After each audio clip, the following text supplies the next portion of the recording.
Hoje vamos fazer chocolate no poppet de bonequinho doce, com chocolate derretido e M&M.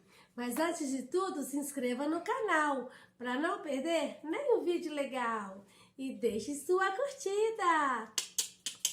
Estou aqui com a Dani. Vamos nessa? Vamos colocar o M&M. Vou colocar assim para vocês verem.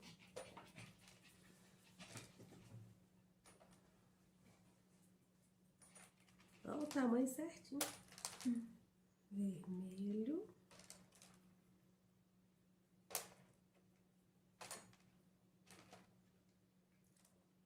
Laranja.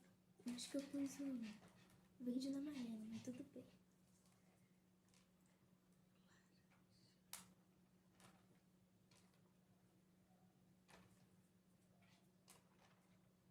Ainda vai sobrar. Deixa eu pensar aqui. Foi. Ui! Aqui.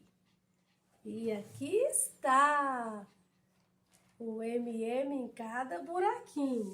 Agora vamos jogar o chocolate derretido. Nós derretemos o chocolate no micro-ondas. 1 minuto, mexendo bastante. Que estranho fazer isso. Sim. O cheirinho tá bom.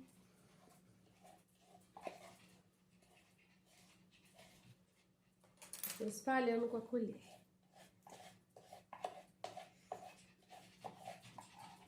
Ai, uma bolinha saiu. Coloquei de novo. E acho que o chocolate foi pouco. A gente dá um jeito. Devia ter comprado 2 barras. Não, vai dar certo. Está quase completo, galerinha. Falta os pezinhos e a ponta da cabeça. Meu Deus.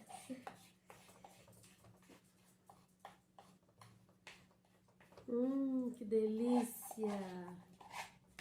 Amanhã terá parte 2 para mostrar ele pronto. Vou colocar aqui.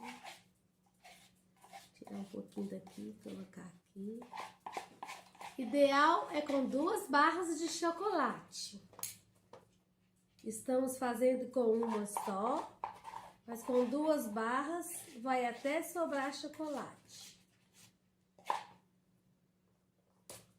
E nós conseguimos fazer mágica e colocar em todo o bonequinho.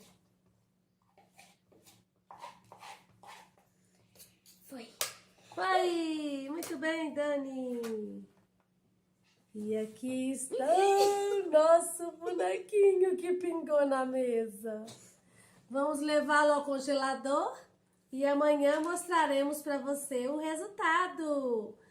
Beijo e até a próxima!